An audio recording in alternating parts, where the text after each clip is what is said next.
Alors, je sais pas du coup si vous avez suivi, les IA, incroyable, encore une actu d'IA. BuzzFeed, une source de contenu plus ou moins fiable, clairement, moins que plus, hein, voilà, c'est surtout moins. BuzzFeed va faire écrire ses articles par ChatGPT. Alors, il y a eu un rétro-pédalage qui s'est fait sur le sujet, hein, mais clairement ils avaient annoncé au départ ça. Ils sont revenus un peu en arrière en cours de polémique, hein, mais clairement je pense que ça va être une tendance. Donc voilà. Donc BuzzFeed va essayer finalement de remplacer, on va dire ça comme ça, de remplacer ses rédacteurs par une IA. Et on va voir ça après le générique.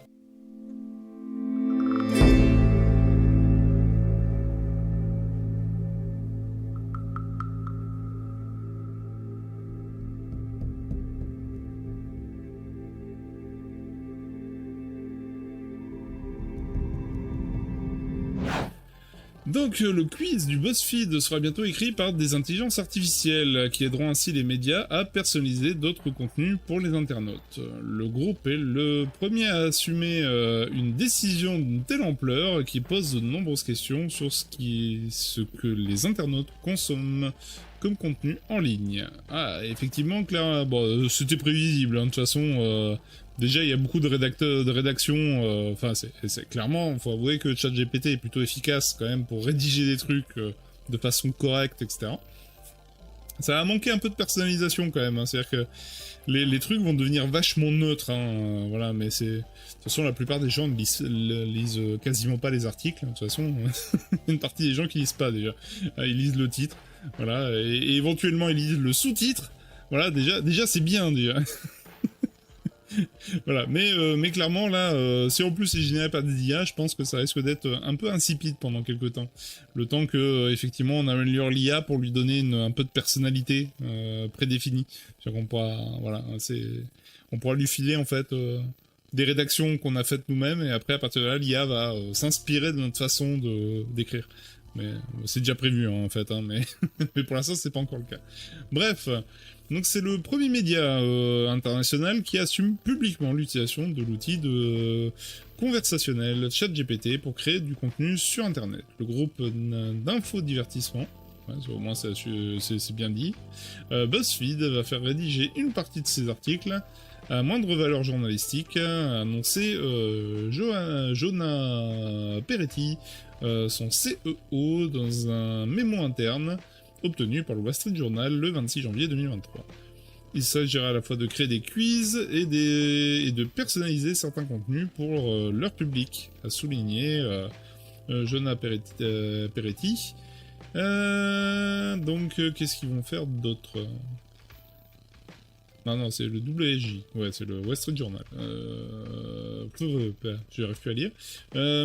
Jonah Peretti a expliqué qu'il estimait que l'intelligence artificielle allait aider le processus créatif et améliorer les contenus, tandis que les humains resteraient garants des références culturelles et pour écrire des commandes inspirantes. Voilà. En gros, il y a les bons rédacteurs qui vont être préservés et tous les autres vont être remplacés tranquillement par des IA. Voilà, c'est parce que c'est moins qualitatif.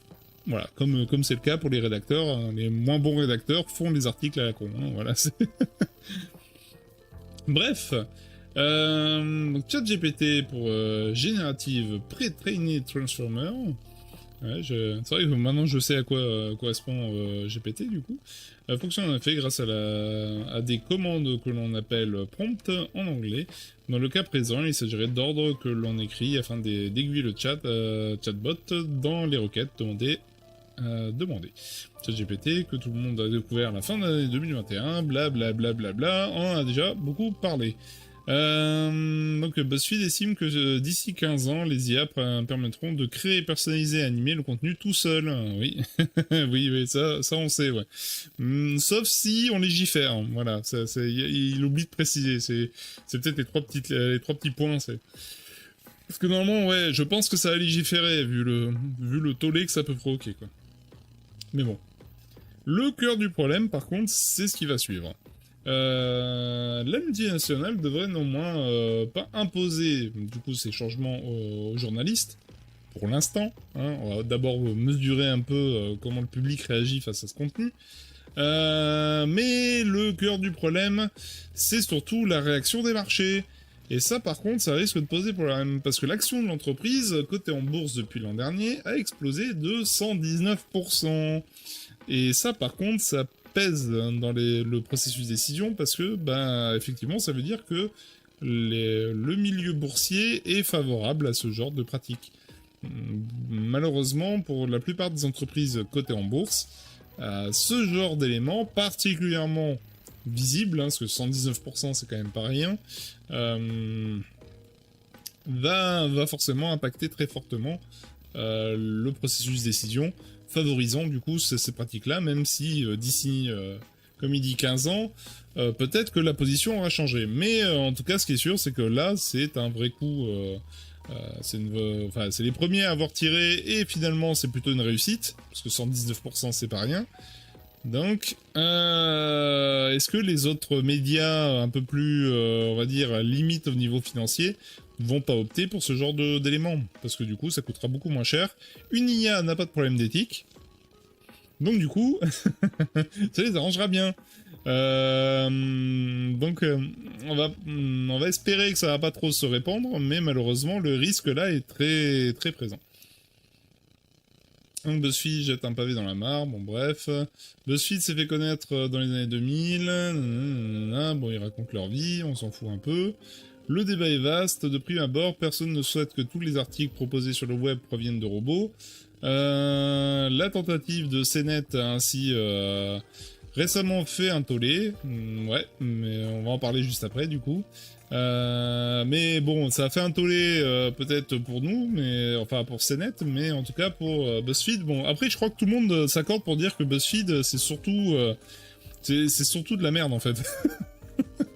Donc du coup, ça gêne personne en fait que ça soit une IA qui le fasse, hein, au moins on épargne à des pauvres rédacteurs de leur ruiner leur vie, quoi, à produire du contenu fade et sans intérêt.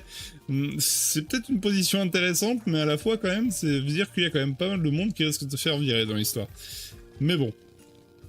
C'est pour ça que ça gêne plus quand c'est un média un peu plus sérieux qui dit qu'il va utiliser l'IA. Mais bref. Alors qu'est-ce que ça raconte après progrès ou régression, seul l'avenir nous le dira en fait. Hein. D'une part, on ne parle pas ici d'un travail à la chaîne, mais d'une production qui appelle à un intellect et la créativité. On s'approche ainsi d'un débat qui enflamme le milieu de l'art par exemple. Donc effectivement, là on rejoint ce genre de problématique. C'est clair que pour l'instant, il y aura forcément besoin d'une équipe derrière parce que il faut vérifier ce qu'ils racontent. Le problème, c'est que on sait d'expérience que BuzzFeed et autres médias de ce genre ne sont pas spécialisés dans la vérification d'informations, hein, c'est pas trop leur domaine, hein, je crois qu'ils ont pas grand monde hein, déjà qui vérifie. Donc à mon avis, je pourrais même soupçonner que peut-être l'IA sera plus fiable que une partie des rédacteurs qu'ils avaient sous la main des fois, hein, parce que quand tu vois certains articles, tu te dis vraiment qu'il n'y avait pas grand monde pour vérifier. Donc peut-être finalement ça a monté en qualité, mais bon. D'autre part, rappelons que GPT-3 ne créait pas techniquement de contenu original, il a été nourri par des milliards de contenus en ligne et en ligne. Alors, je sais pas si on était au milliard déjà. Et ne fait que proposer des textes à partir d'agrégats déjà existants. Ah, c'est en partie vrai, c'est en partie faux, mais effectivement oui, c'est surtout un agrégat de données, c'est-à-dire qu'on n'aura pas une pure innovation de contenu avec ChatGPT. Par contre, il va pouvoir croiser de l'info là où on n'aurait pas imaginé le croiser. Pour expliquer vite fait en passant, c'est que ChatGPT va profiler en fait de l'information, mais il le profile de façon, interne et autonome. En fait, c'est juste qu'il a calculé par rapport à lui, c'est juste des chiffres, c'est juste des schémas en fait. C'est des bulles de chiffres et en fait lui il crée un profilage qui lui permet de générer du contenu.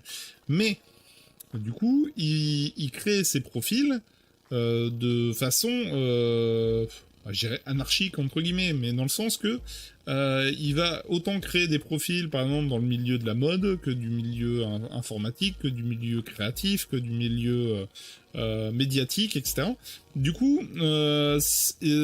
ChatGPT peut utiliser des profils qu'il a vus dans la SF pour du contenu, on va dire, scientifique, en se disant que, en fait, le schéma, il se ressemble, du coup, il y a une corrélation informatique possible, et du coup, il va faire une corrélation entre les deux, et donc générer un contenu dans un domaine en fonction d'une façon de rédiger d'un autre domaine. Donc, potentiellement, il pourrait innover en utilisant en fait quelque chose qui est d'un autre domaine dans un autre. Donc, de ce côté-là, on aurait peut-être en fait une forme d'optimisation en fait de la connaissance qui pourrait se faire via l'IA. Mais clairement, elle ne pourra pas innover, elle ne pourra pas aller au-delà. Et c'est là où, effectivement, il y aura forcément des gens qui seront capables de dépasser ça. Et ça rejoint un live précédent que je disais, c'est le problème, c'est que du coup, on rejoint une problématique de droit d'auteur, c'est que quelqu'un qui innove, ça serait bien de l'aider à poursuivre ce travail-là. Le problème, c'est que l'IA, elle, si elle détecte un texte avec une nouvelle façon de penser, elle va l'assimiler sans qu'on puisse remonter jusqu'à l'auteur de la personne qui a pensé comme ça et pouvoir creuser plus loin. Donc, on risque de se brider considérablement. Donc c'est pour ça qu'il faut bien gérer l'IA et surtout se dire que une IA doit rester, on va dire, un assistant de l'humain et pas l'inverse. Voilà. Mais ça, c'est un autre débat, mais ça reste mon point de vue. Mais voilà.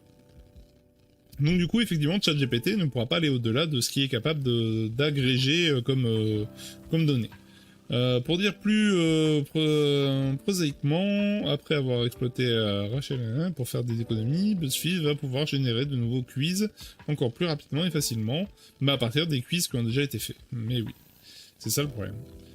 Alors, si on se projette plus loin dans le futur, et on imagine les dérives potentielles d'une telle utilisation, on peut considérer que les contenus de BuzzFeed finiraient par tourner en vase clos, des quiz robotisés qui s'inspirent d'autres quiz robotisés.